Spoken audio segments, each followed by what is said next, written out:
I am Ainsley Hawthorne and I am 34 years old. 15 years after giving up my college tuition to save my older brother, I sat inside a bank. It was a Friday morning. I was looking at a denied mortgage application when reality hit. I stared at the paper and saw a massive $65,000 loan, opened fraudulently under my name. My mother had stolen my identity. When confronted, she looked at me with cold eyes and demanded I stay quiet so my brother would not face prison. She said I was completely dead to them.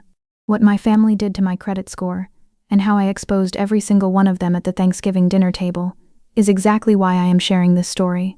Welcome to Final Cosmic Stories, the place where scapegoats finally reveal the dark truth about their toxic families. If breaking free and setting firm boundaries resonates with you, share your thoughts in the comments and make sure to hit that subscribe button to join us. I was standing in aisle 4 of the Publix grocery store on Ponce de Leon Avenue in Atlanta. It was a Tuesday evening, exactly 6:14 p.m. The air conditioning was humming loudly, blowing cold air down on my neck. I am a medical coder at Emory University Hospital. Every single day, I look at messy patient charts and turn human pain into neat, clean numbers. A broken arm is code S52.50. A heart attack is I21.9. Everything in my work has a proper place, a strict rule, and a clear boundary.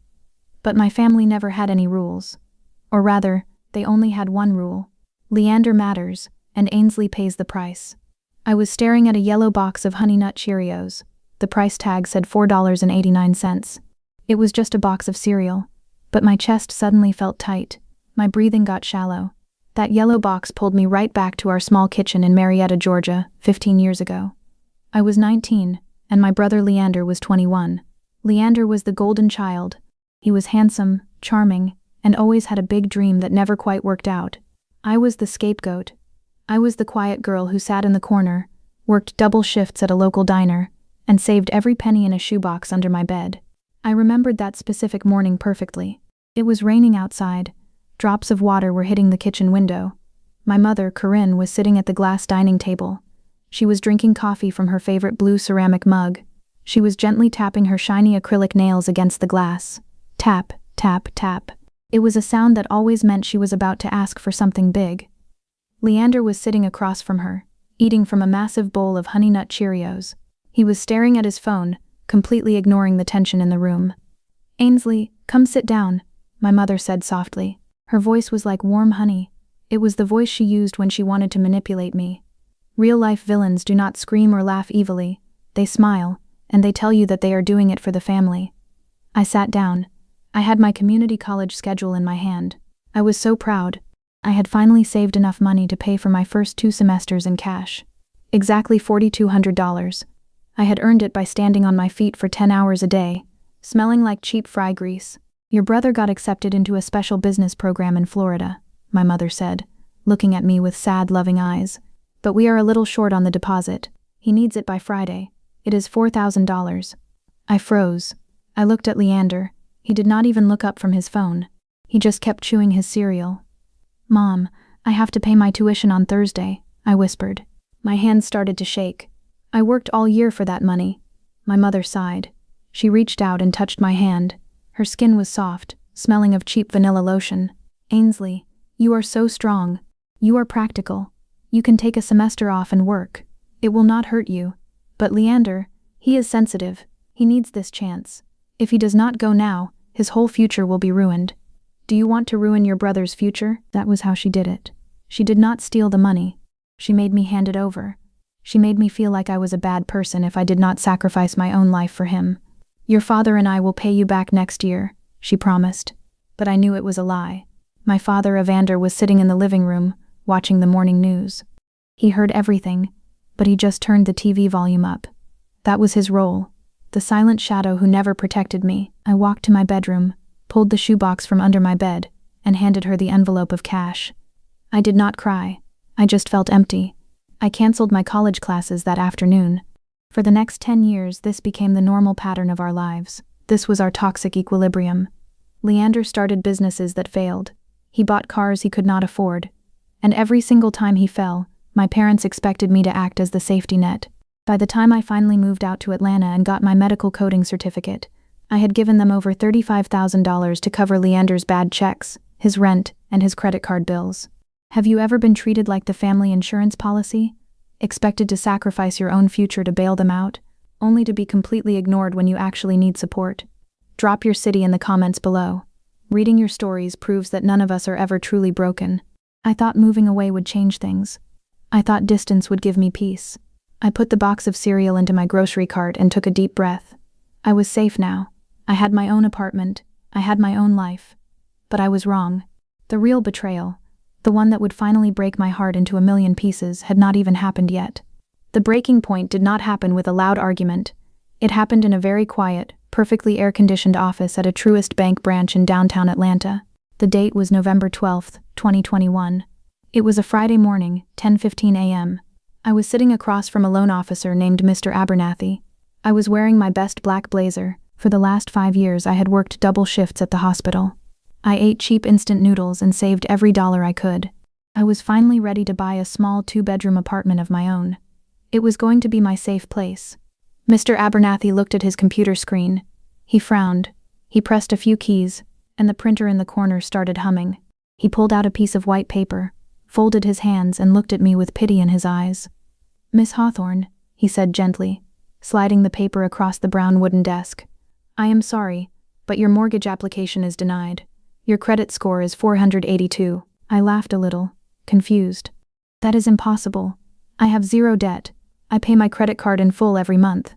"Look at page 3, he pointed with his silver pen. I looked down, my eyes focused on a bold black line of text. It was a business loan from a private lender in Florida. The amount was $65,000. It had been taken out 3 years ago, using my name and my social security number. The business name attached to the loan was Leander Innovations LLC. The loan was in severe default, unpaid. At that exact moment, the room started to spin. My hands went completely cold. In the medical world, when a patient goes into shock, their blood pressure drops and their skin turns pale. That is exactly what happened to my body. My own mother, who had my social security number from my childhood medical records, had stolen my identity. She had signed my name to buy my brother another chance at his fake dreams. I did not cry. I drove straight from Atlanta to my parents' house in Marietta. My hands gripped the leather steering wheel so hard that my knuckles turned white. When I opened the front door of their house, the smell of Sunday pot roast hit me. It smelled like home. It smelled like comfort. But it was all a lie. My mother, Corinne, was in the kitchen, wiping the granite counter with a cloth. I threw the printed credit report onto the kitchen island. The paper made a sharp smack sound against the stone. "What is this, Mom?" I asked. My voice was shaking, but it was low. "A $65,000 loan, in my name?" My mother stopped wiping the counter. She looked at the paper, then looked at me. She did not look shocked. She did not look guilty.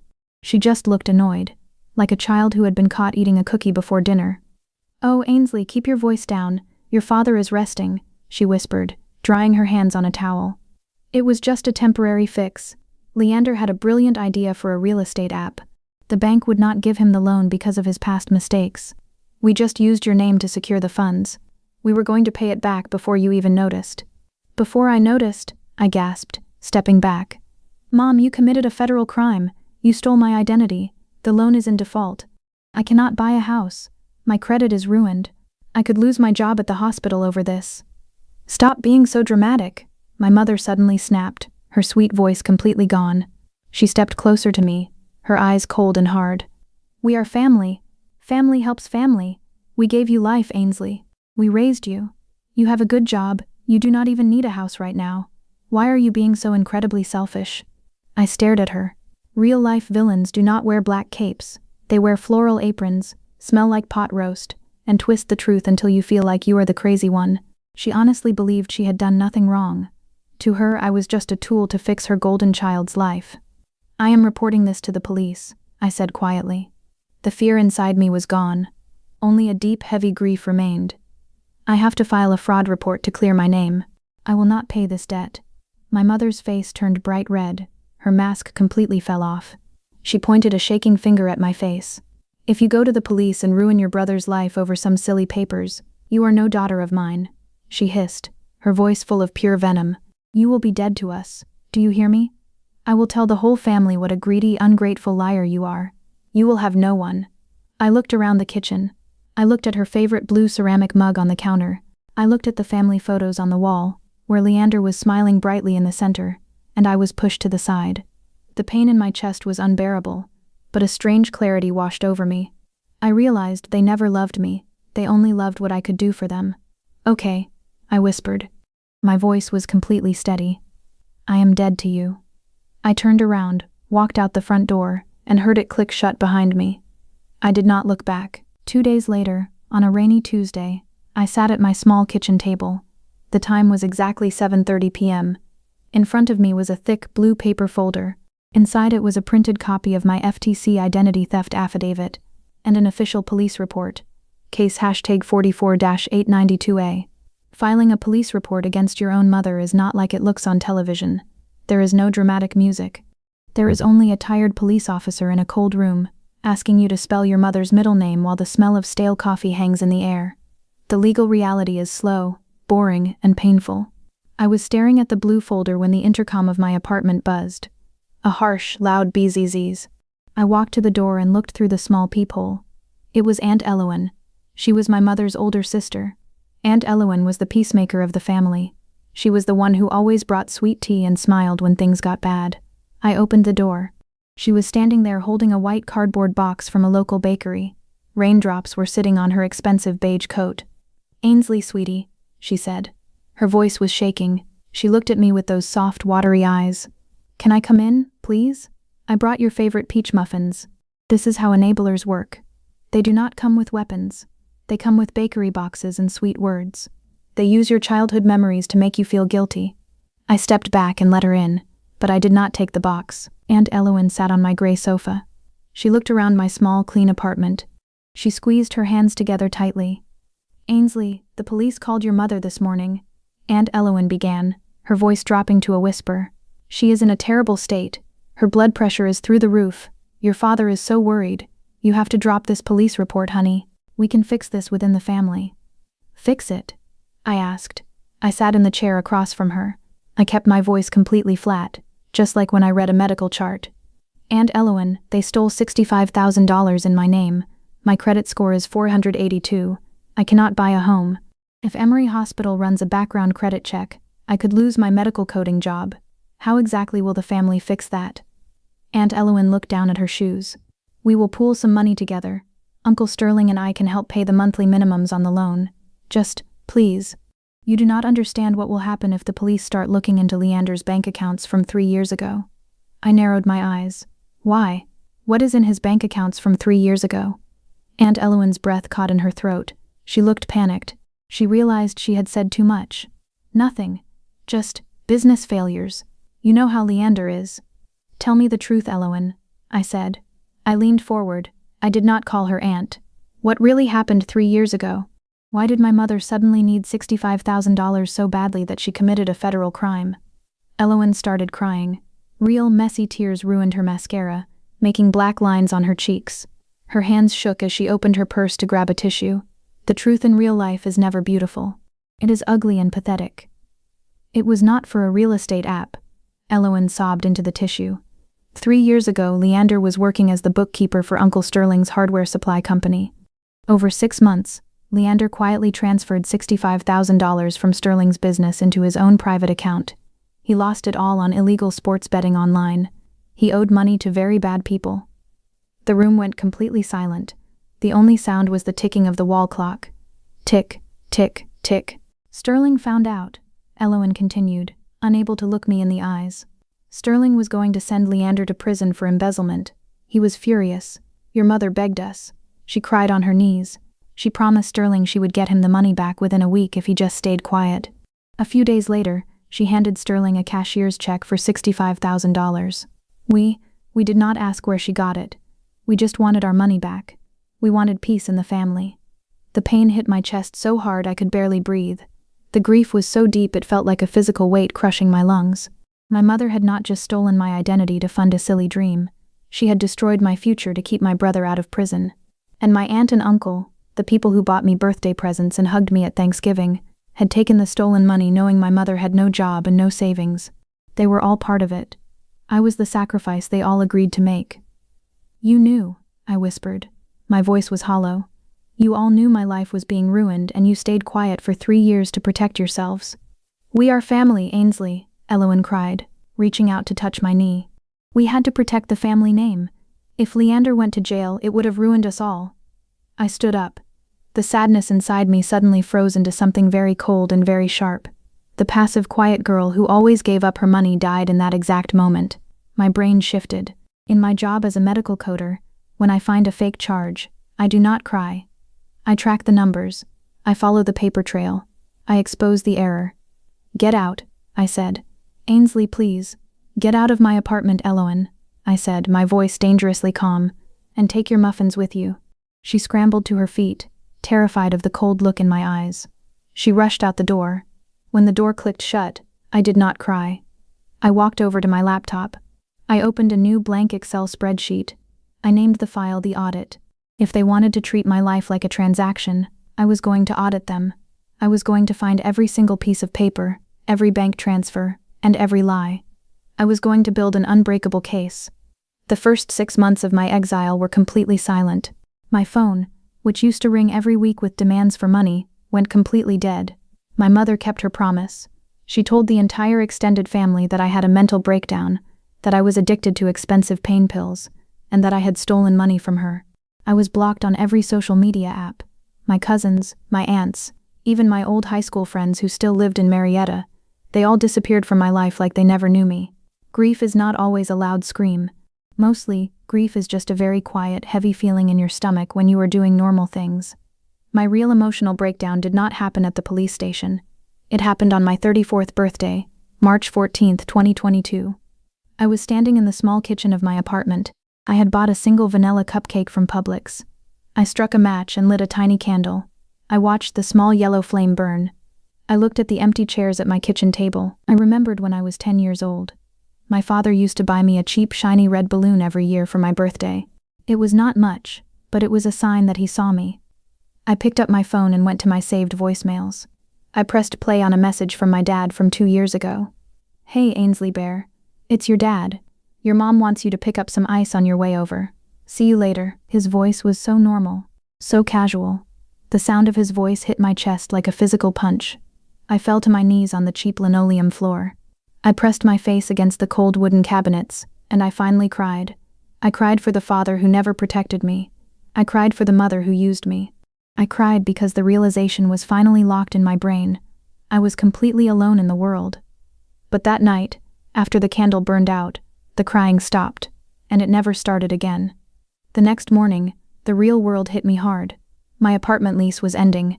Because my credit score was still stuck at 482 due to the fraud investigation, the building manager refused to renew my lease. I had to pack my entire life into brown cardboard boxes and move to a tiny dark studio apartment, room 214, in a much older building on the edge of the city. The heater rattled loudly all night. The water in the shower took 10 minutes to get warm. I did not let the cold apartment break me. I let it wake me up. I needed real help. The police were too slow, and the bank's fraud department treated me like just another file number. So, on a Tuesday afternoon, I walked into the Atlanta Legal Aid Society on Peachtree Street. The waiting room smelled like wet wool and lemon floor cleaner. That is where I met Mr. Alistair Thorne. Mr. Thorne was a 60-year-old retired bank fraud investigator who now volunteered his time for people who could not afford expensive lawyers. He wore wrinkled gray suits and always had a half-empty paper cup of black coffee in his hand. He did not give me warm hugs or sweet words. He gave me facts. He gave me logic. That was exactly what my brain needed to survive. We sat in his tiny office, surrounded by tall stacks of yellow paper. "Miss Hawthorne," Mr. Thorne said in his rough, gravelly voice. He pushed his thick glasses up his nose. He was looking at the original $65,000 loan contract that the bank had finally mailed to me. "Your mother signed your name here, but that is not the most important part of this crime. Look at the bottom of the page." He tapped a blue ink stamp with his silver pen. It was a notary public stamp. A notary is a person licensed by the state to verify that the person signing a legal document is actually who they say they are. "The notary's name is Tamsin Linwood," Mr. Thorne said, looking up at me. "I ran her name through the state database. Do you know her?" My heart skipped a beat. The name clicked perfectly in my brain. "Yes," I whispered. "She was the office manager at my Uncle Sterling's hardware store 3 years ago." Mr. Thorne leaned back in his squeaky leather chair and took a sip of his cold coffee. "There it is," he said quietly. Your mother could not get this loan without a notary verifying your fake ID. Tamsin Linwood stamped it. She broke the law to help your mother get the loan, so your mother could pay back your Uncle Sterling. They all worked together to commit bank fraud. I stared at the blue stamp. The secret was fully exposed. My entire family had built a wall of lies to protect Leander, and they used my future as the bricks to build it. Mr. Thorne looked at me. He saw my hands shaking. He reached across the desk and handed me a pen. Family is a dangerous word, Ainsley, he said softly. People use it to make you feel bad about protecting yourself. But out here in the real world, the law does not care about family. It cares about proof, and we are going to get all of it. He was right. Alistair Thorne, a stranger in a wrinkled suit, was doing more to protect me than my own father ever did. He became the first piece of my new life, a chosen family based on truth and respect, not just blood. What is our next step, Mr. Thorne? I asked. My voice was strong and completely steady. We do not go to the police with this yet. If we do, they will have time to hire lawyers and hide their tracks, he said, a sharp smile appearing on his face. We gather the bank transfer records. We subpoena Uncle Sterling's business accounts. We build a trap so tight, they will never be able to lie their way out of it. Over the next few months, I worked my medical coding job by day, and by night I became a ghost hunting my own family. I was no longer the quiet victim. I was the storm that was coming for them. For the next 8 months, my life was completely split into 2 different worlds. By day, I was just Ainsley, the medical coder. It was now October 2022. The leaves outside the Emory Hospital windows were turning brown and yellow. I sat at my desk, typing in codes for broken bones and heart surgeries. I saved every extra dollar I made. I stopped eating out. I bought cheap clothes from thrift stores. Slowly, dollar by dollar, my bank account started to grow again. My credit score was still a terrible 482, but I felt a new kind of power. I was surviving without them. By night, I was a detective building a trap. Mr. Thorne and I met every Wednesday at 6 p.m. at his office. We needed solid proof. The blue notary stamp on the loan paper belonged to Tamsin Linwood, but a stamp alone was not enough. In court, Tamsin could lie and say my mother showed her a fake ID. We needed to prove that Tamsin, my mother, and Uncle Sterling all knew the ID was fake, and still pushed the loan through to cover Leander's stolen money.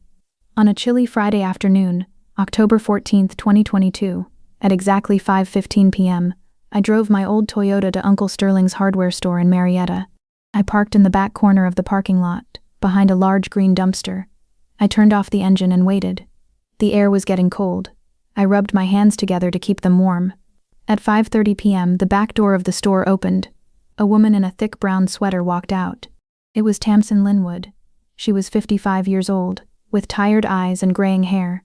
She was holding her car keys, walking toward a silver Honda Civic. I opened my car door and stepped out. The dry leaves crunched loudly under my black work shoes. Tamsin turned around. When she saw my face, she stopped walking. Her car keys dropped from her hand and hit the gray concrete with a sharp clink. "Hello, Tamsin," I said. My voice was very quiet. The wind blew my hair across my face, but I did not blink. "Ainsley?" Tamsin whispered. She looked around the empty parking lot. Her body language was pure panic. She took a step back. What are you doing here? Sterling told everyone you were in rehab." I ignored the lie. I walked closer to her. I did not yell. I did not look angry. I looked at her the same way I look at a patient's medical chart when I find a fatal error. "I am not in rehab, Tamsin. I am working with a legal investigator," I said smoothly. I reached into my coat pocket and pulled out a folded piece of paper. It was a copy of the $65,000 loan. I held it out. "This is your blue notary stamp, dated August 10, 2018. You stamped this document to approve a loan in my name." Tamsin's face turned completely white. "Ainsley, please," she stammered, holding her hands up. "Your mother came into the office. She had all the papers filled out. Sterling told me it was a family matter. He said you were busy at the hospital and gave them permission. I just did what my boss told me to do. This is how normal people become villains. They do not do evil things because they enjoy it. They do evil things because it is easy, and because they want to protect their own jobs." Tamsin justified ruining my life because she just wanted to follow orders and go home. "Tamsin, in the medical field, if I sign my name on a chart without seeing the patient, I lose my license," I said, keeping my eyes locked on hers. "In the legal world, if a notary stamps a federal bank loan without seeing the person's ID, it is a felony. The penalty is up to 5 years in federal prison." Tears immediately filled Tamsin's eyes. She started to shake. I have a grandson, Ainsley. I retire in 3 years, please. I am just an office manager. I didn't know the loan would default. Sterling promised me Leander's business was going to pay it back. Sterling knew, I said. It was not a question, it was a statement. Tamsin swallowed hard. She looked at the back door of the hardware store to make sure no one was listening. Yes, she whispered, her voice breaking. Sterling knew. Leander stole $65,000 from the store. Sterling told your mother that if she didn't replace the money by Friday, he was calling the police on Leander. Your mother brought the loan papers the next day. Sterling told me to stamp them without asking questions, so he could get his money back safely. The puzzle was finally complete. My mother committed the fraud, Uncle Sterling ordered the cover-up, and Tamsin pushed the button, all to save Leander. I need proof, Tamsin, I said, stepping even closer. The air between us was freezing. If you do not give me physical proof that Sterling ordered you to do this, I will give this paper to the police tomorrow morning. You will go to jail for fraud. Tamsin closed her eyes. A tear rolled down her wrinkled cheek. She opened her purse with shaking hands. She pulled out her phone, unlocked it, and scrolled for a minute. Then, she handed the phone to me. It was a screenshot of an old text message from Uncle Sterling. The date was August 9th, 2018. The text read, Corinne is bringing the loan papers tomorrow. Stamp them without Ainsley there. I don't care how it looks. Just process it so I can get my $65K back from Leander's mess. I looked at the glowing screen. This tiny piece of digital evidence was the golden key. It held all the pain, all the betrayal, and all the lies of the last 15 years. It was physical proof that my uncle forced a crime to protect his money, using my life as a shield. Send this to my phone number right now, I commanded. Tamsin quickly forwarded the image to me. My phone buzzed in my pocket. You will not warn Sterling, I told her, turning around to walk back to my car. If you say one word to him, I will report you. But if you stay quiet, I will make sure the lawyer knows you cooperated. Ainsley, Tamsin called out as I opened my car door. Her voice sounded small and pathetic. I am sorry. I really am. I stopped. I looked back at her over my shoulder. You are not sorry you did it, Tamsin, I said flatly. You are just sorry you got caught. I got into my car and drove away. The heater finally blew warm air on my face. For the first time in a year, I smiled. The trap was ready. The next Wednesday, October 19th, 2022, at exactly 6 p.m., I walked into Mr. Thorne's office. The sky outside was getting dark, and it was raining again. The heavy drops hit the glass window of his office with a soft tap, tap, tap sound. It reminded me of my mother tapping her acrylic nails on the glass table all those years ago. But this time, I was not afraid. I sat in the squeaky leather chair and placed my phone in the center of Mr. Thorne's messy wooden desk. The screen was glowing brightly in the dim room. Read it, I said. Mr. Thorne put down his half-empty paper cup of coffee. He pushed his thick glasses up his nose, leaned forward, and read the text message from Uncle Sterling to Tamsin. The room was completely silent for a full minute. I could only hear the sound of the rain and the slow humming of the old heater in the corner. Slowly, a wide smile appeared on Mr. Thorne's wrinkled face. He looked at me with deep respect in his tired eyes. Well, Miss Hawthorne, Mr. Thorne said, his rough voice full of surprise. You just caught a great white shark with a cheap fishing rod. This text message proves everything. It shows clear intent, conspiracy, and coercion to commit bank fraud. Uncle Sterling used his business influence to bypass the private lender's usual security checks, relying entirely on Tamsin's fake notary stamp to seal the deal. He opened a drawer, pulled out a fresh yellow legal pad, and grabbed his silver pen. Now we have a choice, he explained, looking at me very seriously. We can take this to the police and the FBI tomorrow. They will arrest your mother and your uncle. There will be a long criminal trial. It could take 3 to 5 years. During that time, your credit score stays ruined, and you will spend a lot of time in courtrooms. I felt a heavy weight in my chest. 5 years. I could not wait 5 years to buy a home or feel safe. What is the second option? I asked. Leverage, Mr. Thorne said simply. We draft a comprehensive civil lawsuit for fraud and civil conspiracy. We attach this text message as Exhibit A. We offer them a settlement agreement. They pay off the $65,000 loan directly to the bank, and your mother signs an affidavit of identity theft. If they do this by tomorrow, we do not file the lawsuit. If they refuse, we file the lawsuit in public court on Monday. Once it is public record, it is out of our hands. The bank and federal regulators will investigate them automatically. It was a brilliant, grounded legal move. Real life is not just about sending people to jail. It is about fixing the damage they did to your life. Draft the papers, Mr. Thorne, I said. Make them tight. No loopholes. For the next 3 weeks, we worked on the documents. My life became a quiet waiting game. I went to work at the hospital, I ate my cheap dinners, and I waited for the right moment to strike. That moment arrived on Thursday, November 3rd, 2022. I was sitting in my small studio apartment, folding my clean laundry on the bed. My phone buzzed on the nightstand. I looked at the screen. The caller ID said Corinne Hawthorne, my mother. She had not called me in almost a year. My heart did a painful flip in my chest. The little girl inside me still wanted her mother to call and say, "I am sorry, I love you." I did not answer. I let it go to voicemail. 2 minutes later, I pressed play. Ainsley, my mother's sweet, warm voice filled my dark apartment. It was the exact same voice she used when she wanted to manipulate me. "It is Mom. Listen, Nana Clementine is flying in from Chicago for Thanksgiving dinner on November 24th. She is getting very old, Ainsley. This might be her last Thanksgiving with us. She keeps asking about you. It is time to stop this silly tantrum of yours. Family is family. Dinner is at 4 p.m. Put on a nice dress and come home. Do not ruin this for Nana." Click. The voicemail ended. She did not ask how I was. She did not care that I lived in a freezing tiny apartment. She called it a silly tantrum. She was using my grandmother, a woman I loved deeply, as a weapon to force me back into my role as the silent, obedient scapegoat. She wanted me to sit at the dinner table, smile, and pretend everything was perfect while my credit was ruined, and my brother lived completely free of his debts. A year ago, I would have cried. I would have felt terribly guilty. I would have put on a nice dress, driven to Marietta, and sat quietly at the table while Leander made jokes and ate turkey. But this time, I just looked at the thick manila envelope sitting on my kitchen counter. Inside that envelope were the legal documents Mr. Thorne had finished printing that morning, the sworn confession, the demand for payment, the printed screenshot of the text message. Thanksgiving. It was the perfect setting. The whole family would be there.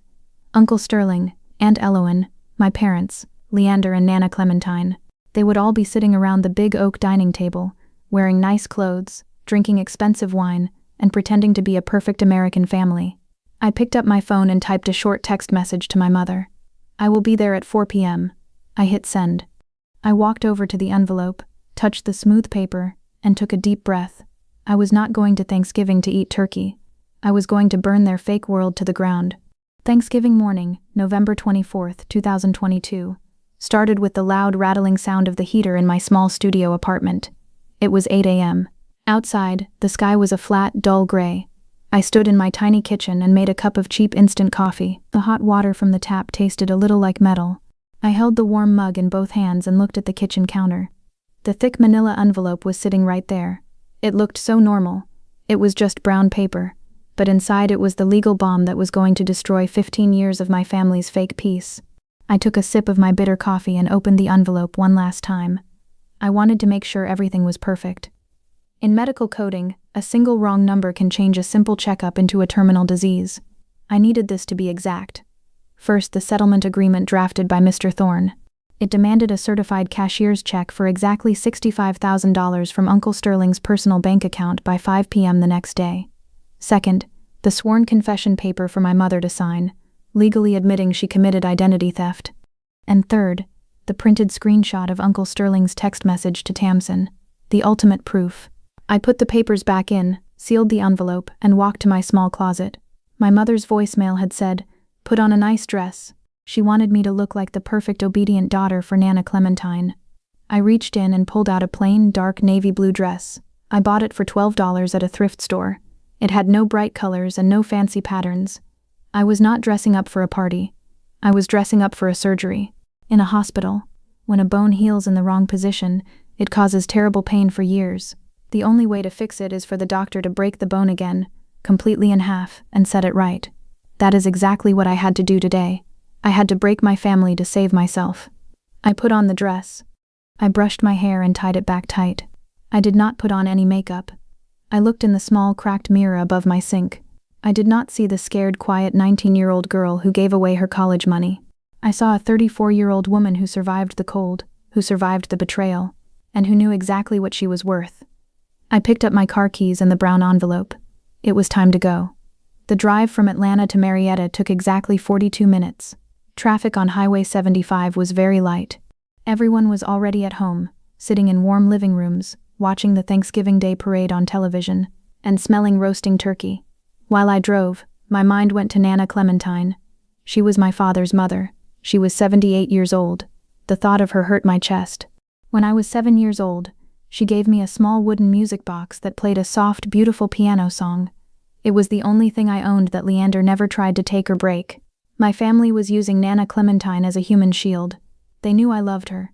They knew I would not want to make a scene in front of her. Enablers do this all the time. They hide their ugly secrets behind the most innocent people in the room. They hoped my love for my grandmother would be stronger than my need for justice. They were hoping I would sit quietly at the dinner table, eat my mashed potatoes, and let them get away with destroying my future. At exactly 3:50 p.m., I turned onto Elm Street in Marietta. The neighborhood looked exactly the same: huge green lawns, tall oak trees, and big brick houses. It looked like a movie set about the perfect American life. I pulled my old dented Toyota up to my parents' house. The driveway was full of expensive cars. I saw Uncle Sterling's shiny black Mercedes. Behind it was a bright red sports car. It belonged to Leander. Seeing that red car made my blood run completely cold. Leander was driving a $50,000 car while my credit score was 482 because of his debts. I turned off my engine. The car went completely silent. I sat there for a full minute, just breathing. In and out, in and out. I looked down at the brown envelope in my lap. I placed my hand flat on top of it. I could feel the edges of the legal papers inside. My stomach felt sick. My hands were shaking a little bit. Real life is not like a television show. When you are about to confront the people who raised you, you do not feel like a superhero. You feel terrified. You feel a deep, heavy grief because you know that after today, you can never come back to this house again. I closed my eyes. I remembered the cold floor of Mr. Thorne's office. I remembered the bank manager telling me I could not buy a home. I remembered the smile on my mother's face when she called me selfish for wanting a life. I opened my eyes. The fear was gone. I grabbed the brown envelope. I opened the car door. The cold November wind hit my face immediately. I stepped onto the concrete driveway. I heard the faint sound of laughter coming from inside the house. They were laughing. They were happy. Before I reveal exactly what went down at that dining table, answer this for me. If the relatives who actively destroyed your life demanded you show up to a holiday meal to keep their secrets hidden, would you go? Reply with a yes or no down below. Stay tuned, because my final decision permanently changed the course of my life. I walked up the front steps, raised my hand, and rang the doorbell. The front door opened. It was Leander. He was wearing a crisp white button-down shirt and an expensive silver watch. He smiled a big, bright smile. "Ainsley, you made it," he said loudly. He reached out and pulled me into a tight hug. He smelled like expensive cologne and peppermint. It was the hug of a man who had absolutely zero guilt in his heart. He truly believed his own lies. He thought everything was perfectly fine because his problems were always magically solved by other people. I stood completely stiff. I did not hug him back. My right hand gripped the brown envelope tightly. "Come inside. It is freezing out there," he said, stepping back and leading me into the hallway. The house was incredibly warm. The air smelled of roasting turkey, melting butter, and sweet cinnamon apples. It was a heavy, rich smell designed to make you feel safe and comfortable. From the hallway, I could hear the soft clinking of crystal glasses and gentle jazz music playing from the expensive speakers. It was the perfect picture of wealth, warmth, and happiness. It was a complete lie. I walked slowly into the large living room. The stone fireplace was burning brightly, casting warm orange light across the room. Uncle Sterling was standing near the fire, holding a heavy glass of brown scotch. He was laughing loudly at something my father had just said. When Uncle Sterling saw me, his loud laughter stopped for just one single second. His eyes quickly darted down to the brown envelope in my hand, and then back up to my face. He cleared his throat and stood up a little straighter. "Ainsley, good to see you," Sterling said. His voice was loud and booming. He was playing the role of the generous patriarch, the strong boss of the family. He thought he was untouchable. He believed his money and his power made him completely safe from a quiet medical coder. Aunt Elowen was sitting on the edge of the expensive leather sofa. When she saw me, her face turned pale. She quickly picked up her wine glass with both hands and took a very large, nervous sip. She could not look me in the eyes. She stared at the carpet. Her body language was screaming with hidden guilt. Then I saw her. Nana Clementine was sitting in a soft velvet armchair near the big window. She was wearing a beautiful purple sweater. Her white hair was perfectly curled. When she saw me, her wrinkled face lit up with pure, genuine joy. "My sweet Ainsley," Nana Clementine said softly. She held out her thin, fragile arms. I walked over and knelt beside her chair on the soft rug. I placed the brown envelope gently on the floor beside my knee. I carefully wrapped my arms around her shoulders. She smelled like baby powder and old roses. "I missed you so much, Nana," I whispered. My voice cracked just a little bit. This was the only real love in the entire house. She patted my cheek with her soft, warm hand. "You look so thin, honey," Nana said, looking closely at my cheap, plain navy blue dress. "Are you eating enough? Your mother told me you have been having a very hard time with your mental health." I felt a sharp pain in my chest. My mother had planted her lies perfectly. She made sure Nana Clementine viewed me as a broken, sick child who needed pity, rather than a victim who had been robbed. "I am perfectly fine, Nana. I am doing very well," I said gently, offering her a small, true smile. "Ainsley." I turned my head. My mother, Corinne, was walking out of the kitchen. She was wiping her hands on a beautiful white apron covered in tiny embroidered pumpkins. She walked toward me with her arms wide open. She had a huge, bright smile on her face. To anyone else in the world, she looked like a loving mother greeting her long-lost daughter. She leaned down to hug me. As her face came close to my ear, completely out of Nana's hearing range, her warm voice dropped into a cold, hard whisper. "Do not ruin this today. Smile, or you will deeply regret it." She pulled back, kissed my cheek loudly so everyone could hear, and smiled for the room. "I am so incredibly glad you decided to join the family today, sweetheart." I did not smile. I just stared at her. In medical terms, I was looking directly at the disease. "Dinner is ready," my father called out from the dining room. He was carving the massive turkey with an electric knife. The loud buzzing sound of the knife filled the room, cutting through the jazz music. Everyone started moving toward the dining room. The long table was beautiful. It was covered in a white lace cloth, tall white candles, and expensive silver plates that shined in the light. There was enough steaming food to feed 20 people. Leander sat at the head of the table next to my father. Corinne sat carefully next to Nana Clementine to play the attentive daughter. Sterling and Elowen sat across from me. I was placed exactly in the middle of the table. From my chair, I had a clear view of every single face in the room. I sat down. I placed the brown envelope on my lap, hiding it under the white lace tablecloth. "Let us pour the wine," Uncle Sterling announced loudly, holding up a dark green bottle. He poured the red wine into his glass and raised it high. "And let us make a toast to family. Through the hard times and the good times, we always stick together and protect our own, because blood is thicker than water." Everyone at the table raised their glasses. The crystal made a soft ding sound as they touched. "To family," Leander said smoothly, smiling directly at me.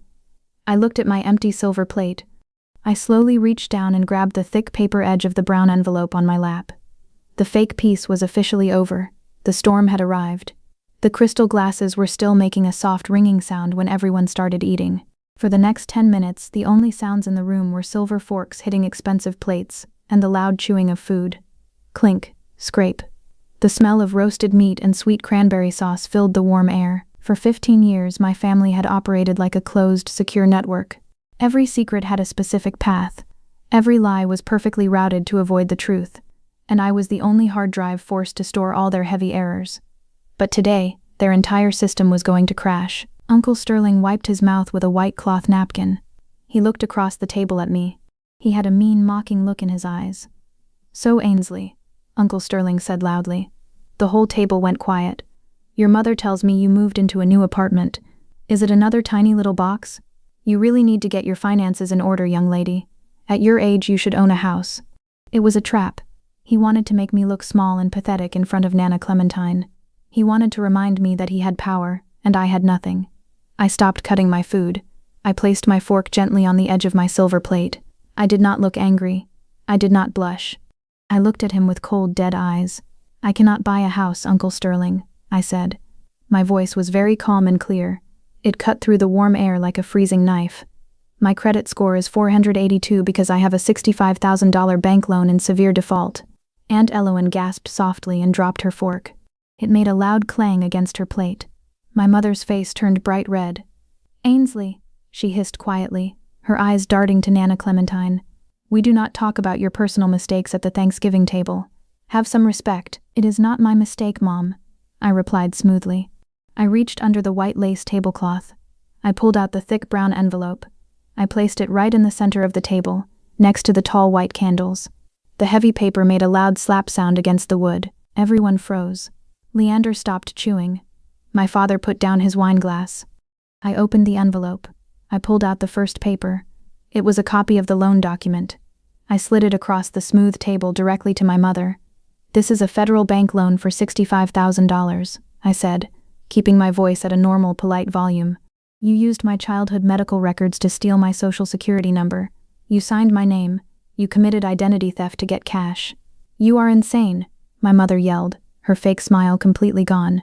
She stood up quickly. Her chair scraped loudly against the wooden floor. I did no such thing. You are making up sick lies to hurt this family. I am not finished, I said. I pulled out the second paper, the printed screenshot from Tamsin's phone. I looked directly into Uncle Sterling's eyes. His face was starting to turn a dark, ugly purple. The vein on his forehead was popping out. When my mother needed the loan approved quickly, she went to your hardware store, I said clearly, making sure Nana Clementine heard every single word.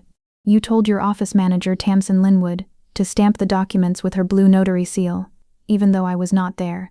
You forced her to commit a felony. I slid the printed text message across the table. It stopped right next to Uncle Sterling's plate of turkey. That is a printed text message from your personal phone to Tamsin, I explained, my voice as steady as a heartbeat monitor. Dated August 9th, 2018. You told her to process the fake loan so you could get your $65,000 back, the money that Leander stole from your business. Leander's mouth dropped wide open. He looked at Sterling, then at my mother. What? Leander stammered. He looked like a confused child. Mom, you told me you used your retirement fund to pay Sterling back for my business mistake. It was not a business mistake, Leander, I said sharply. You embezzled money, you stole it, and Mom ruined my entire future to keep you out of prison. The silence in the dining room was so heavy it felt like water filling my lungs. No one moved. The jazz music was still playing softly from the speakers, but it sounded like a joke now. The perfect family mask was completely ripped off. The ugly, raw truth was sitting right there on the white lace tablecloth. This is illegal, Uncle Sterling suddenly roared. He slammed his heavy fist on the table, making the crystal glasses jump. You cannot steal my private text messages. You little brat, I will sue you for everything you have. Real-life villains always play the victim when they are caught. They never apologize. They just get angry that you fought back. You cannot sue me for finding proof of a federal crime, I said calmly. I pulled out the final 2 pages from the envelope. The legal documents Mr. Thorne prepared. This is a settlement agreement and a sworn confession. Tomorrow by 5 p.m., Uncle Sterling will wire exactly $65,000 to the bank to pay off the loan. And Mom, you will sign this paper legally admitting you stole my identity. This will clear my credit report. My father finally spoke. His voice was shaking. Ainsley, please, you cannot do this. We are your family. No, I corrected him. You share my DNA, but you are not my family. Family protects you. You sacrificed me. I stood up from my chair. I looked at the broken people sitting around the table. If this is not paid and signed by 5 p.m. tomorrow, my lawyer files the civil lawsuit. The evidence becomes public record. Once the bank's fraud department and the federal regulators see the public filing, you will face 5 years in federal prison. Enjoy your Thanksgiving dinner. I looked down at Nana Clementine. Tears were rolling down her wrinkled cheeks. She was staring at her son, Sterling, and her daughter-in-law, Corinne, with pure disgust. I love you, Nana, I whispered. I turned my back on them and walked out of the warm house into the freezing November night. I walked down the concrete driveway of my parents' house. The cold November wind hit my face, but I did not feel it. I got into my old Toyota and locked the heavy metal doors. My hands gripped the cold plastic steering wheel. For 10 straight minutes, I did not turn the key. I just sat there in the dark. Then, the adrenaline finally left my body. My hands started shaking so badly that I dropped my car keys onto the floor mat. My teeth were chattering together, making a sharp click-click sound. This is what real courage looks like. It is not feeling brave like a superhero. It is doing exactly what you have to do, and then falling apart in your car when no one is looking. I drove back to my tiny studio apartment. The rich smell of my mother's roasted turkey was still stuck in my cheap navy blue dress. I hated that smell now. It smelled like lies and manipulation. As soon as I walked inside, I took the dress off, threw it directly into a black plastic trash bag, and tied a tight knot at the top. I did not want that memory in my safe space. At 9 p.m. my phone started to ring. It did not stop. In real life, when you set a hard boundary, toxic families do not just let you go in peace. They attack. First, it was Aunt Elowen. She sent 10 text messages in a row. "Ainsley, please, your uncle's blood pressure is too high. You are going to give him a heart attack. Stop this madness. We can talk." She was still trying to make me responsible for their bad health. Enablers always try to use guilt to drag you back into the mess. I did not reply. I pressed block. Then my father called. I let it go to voicemail. I listened to it while sitting on the edge of my small bed in the dark. "Ainsley, it's Dad." His voice sounded weak, tired, and pathetic. "Look, Sterling is very angry. Your mother is locked in the bathroom crying. Why did you have to do it in front of Nana? Can we just talk about this like adults? Please, honey. I don't want to lose you." I closed my eyes. My father was the saddest character in this entire story. He knew the truth. He knew they used me. But he was too weak to stand up to his own wife and his rich brother. He loved me, but he loved his own quiet peace much more. That is a very painful thing to realize about a parent. I blocked his number too. The next day was Friday, November 25th, 2022. I went to work at Emory Hospital. The office was very quiet because of the holiday weekend. I sat at my wooden desk and looked at the round clock on the white wall. Tick, tick, tick. The legal deadline I gave them was exactly 5 p.m. I worked on my medical charts to keep my brain busy. I typed in the billing code for a severe burn injury, T20.2. A deep burn takes a very long time to heal. It hurts terribly, and it leaves a thick, ugly scar forever. But after a while, it stops hurting. That is exactly what I was doing to my own life. I was letting the fire burn the dead wood away, so the healing could finally start. At 4:15 p.m., my phone buzzed on my desk. My stomach did a tight flip. It was a text message from Leander. "You are a greedy, evil person, Ainsley. Mom is shaking. I hope you are proud of destroying this family over some stupid pieces of paper." He still did not get it. He still thought he was the innocent victim. I did not type a single word back. I just pressed block. At 4:48 p.m., my phone screen lit up with a new email. The subject line was from Mr. Alistair Thorne. My heart was beating so fast I could hear it thumping in my ears. I opened the email. There were 2 files attached. The first was a bank wire receipt. Exactly $65,000 had been transferred from Sterling Hawthorne directly to the private lender. The fake loan was paid in full. The balance was 0. The second attachment was a scanned PDF document. It was the sworn confession. I zoomed in on the bottom of the screen. Right there, in messy blue ink, was my mother's signature. She had legally admitted her crime. Under the attachments, Mr. Thorne wrote a short, simple message. "Miss Hawthorne, the money has cleared. The fraud report is updated with the bank. You are officially free. Have a good weekend." I put my phone face down on the desk. I looked out the hospital window at the gray sky. There was no big explosion. There was no happy music playing. In movies, when the hero wins, they cheer. In real life, when you defeat your own family, you just feel incredibly, deeply tired. A few minutes later, at exactly 5:05 p.m., I got one last text message. It was from my mother, using an unknown phone number. "The money is paid. The paper is signed. You are no longer my daughter. Do not ever show your face at our house again. You are dead to us." I read the cruel words again. "You are dead to us." I let out a long, slow breath. I did not cry. I did not feel angry anymore. I felt like a massive, heavy iron chain had just been taken off my neck. For the first time in 15 years, I could stand up straight. I typed 2 simple words back to her. "Thank you." Then, I blocked the number forever. Healing from a toxic family is a lot like recovering from a major surgery. The first few days are filled with sharp, blinding pain. Then, for a few weeks, everything feels numb and itchy. But eventually, if you keep the wound clean, the skin closes, a scar forms. It does not hurt anymore, but you will always carry the mark. 3 months passed. It was now Wednesday, February 15th, 2023.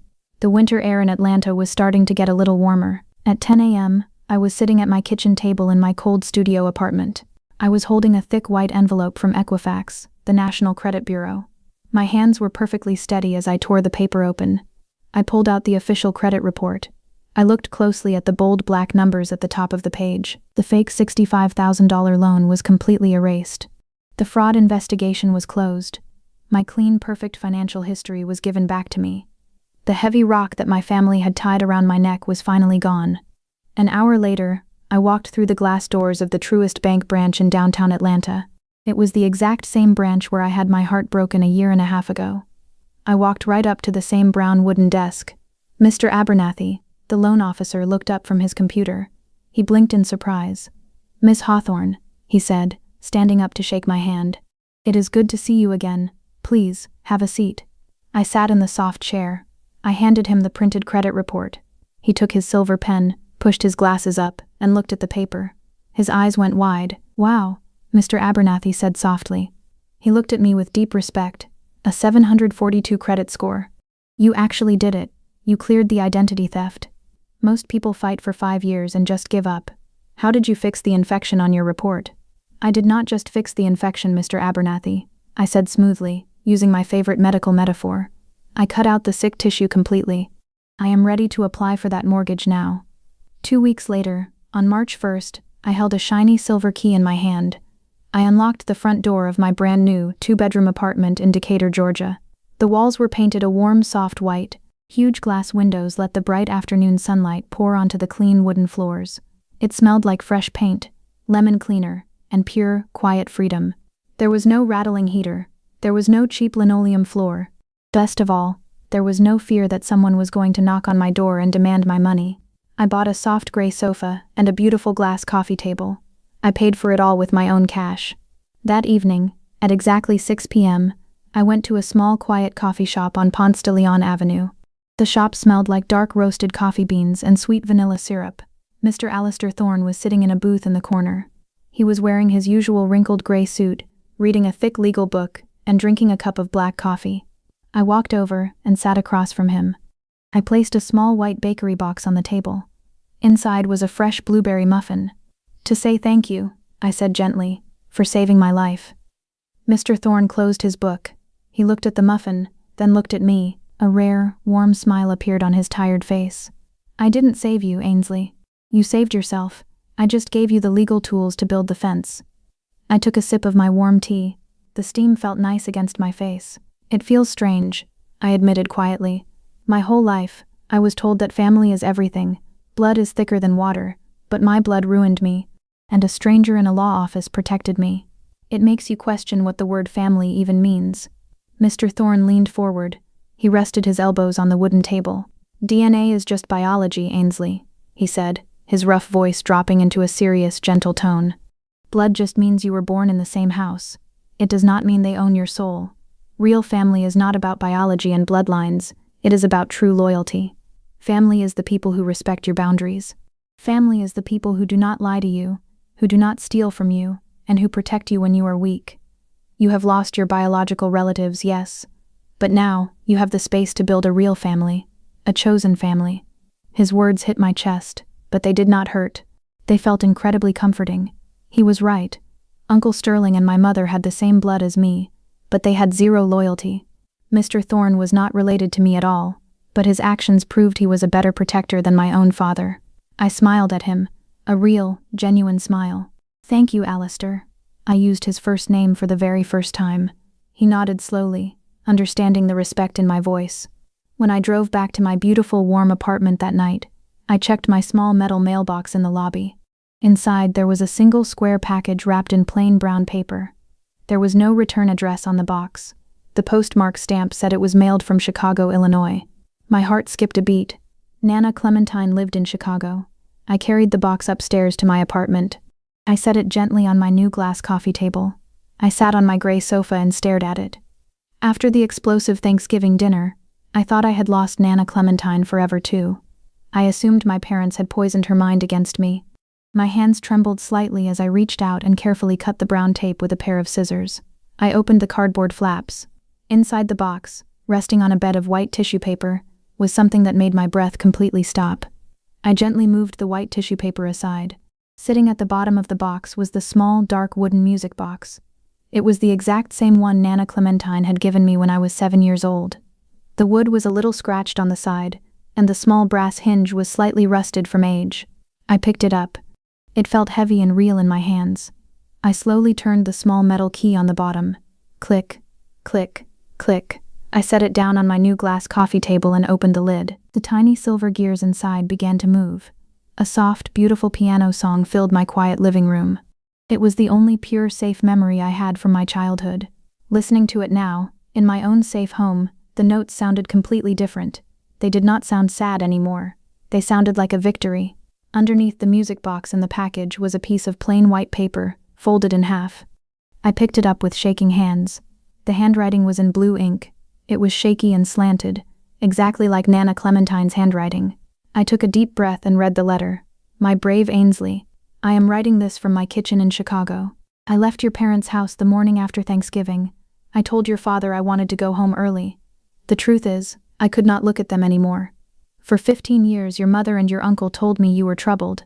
They told me you were confused and selfish. I am an old woman, Ainsley, and my biggest regret is that I believed their smooth words instead of looking at the pain in your eyes. When you put those legal papers on the dining table, I saw the absolute truth. I saw Sterling's greed. I saw Corinne's cruelty. But most importantly, I saw your incredible strength. You did not scream. You did not curse. You just stood up for yourself when no one else would. You protected the little girl who used to play with this music box. Blood is just an accident of birth. Loyalty is a choice. You are the most honorable person in this family. Please keep this music box. Let it remind you that you are deeply loved, and you were completely right to walk away. Be safe, my sweet girl. Love always. Nana Clementine. I held the piece of paper against my chest. I closed my eyes, and for the first time in over a year, a single warm tear rolled down my cheek. It was not a tear of grief. It was a tear of pure relief. I had lost the toxic people in my family, but I did not lose the only person whose love was actually real. The truth is, real-life family dramas do not end like the movies. There is no grand apology scene in the pouring rain. The villains rarely go to prison, and they almost never realize they were wrong. Today, Leander is probably still driving his red sports car, starting fake businesses, and waiting for someone else to pay his bills. My mother is probably still sitting at her glass dining table, drinking from her blue mug, and telling her friends terrible lies about why her daughter never visits. Uncle Sterling is still rich, angry, and controlling. They will spend the rest of their lives trapped in their own toxic equilibrium, wearing their fake masks and secretly hating each other. That is their punishment. They have to live with themselves. But my story ended the moment I set my boundary. I learned the hardest lesson a person can learn. Biology does not give anyone the right to destroy you. True family is built on loyalty, trust, and protection. I lost my biological family, but I gained my entire life. It is now a quiet Sunday morning. The sun is shining brightly through the large windows of my Decatur apartment. I am standing in my kitchen, wearing comfortable gray sweatpants and an old t-shirt. I pour hot coffee into a plain white ceramic mug. My phone is sitting on the kitchen counter. It is completely silent. There are no angry text messages. There are no manipulative voicemails demanding money. There are no sudden emergencies that I have to fix. There is only peace. I take a slow sip of my coffee, look out my window at the green trees, and simply enjoy the quiet. If my journey proves anything, you never have to stay loyal to people who only use you. Stop paying their endless debts. If a friend needs this exact reminder today, please share this powerful video immediately.